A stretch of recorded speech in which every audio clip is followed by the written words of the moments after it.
Let's say you've designed something and you're now presenting your work to a client.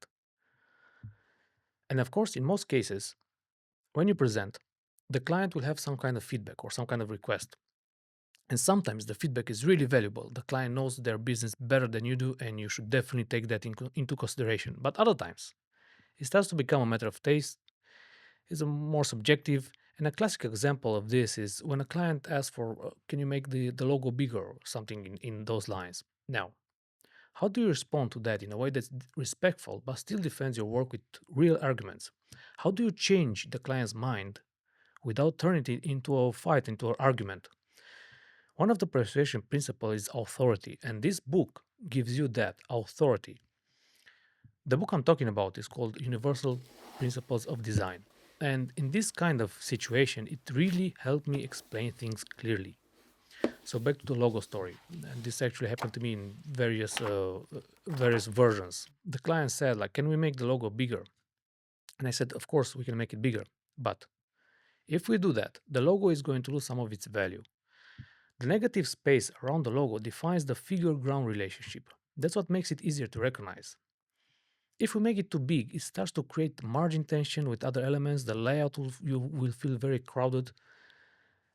And usually, I try to give some kind of an analogy, like, oh, think about how Apple Store arranges its products. It has lots of space. It's clean. It's focused. If you compare it to a dollar store where everything is packed, it's lots of visual noise. It feels very cheap. And one isn't necessarily better than the other. It just depends on who you're designing for. So context matters and design always sends a message. Now, a bit about me. I didn't go to art school. I studied restoration and architecture in high school, and I then landscape design in college. And we had classes in graphic design and product design. So I do have some background, but it was mostly focused on how things look, not how to explain or sell the design decision to clients. That's why this book in the beginning was so useful for me, and it's to this day it's very important. Let's take another example. One I use when working, especially on interfaces. I use two principles: the principle of control and the 80/20 rule.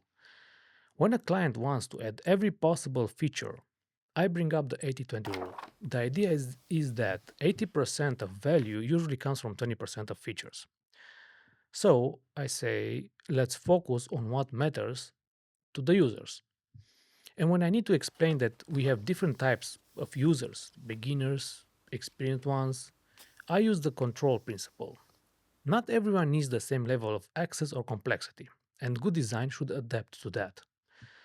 I hope this gives you an idea of how these design principles can really help you uh, argument your work.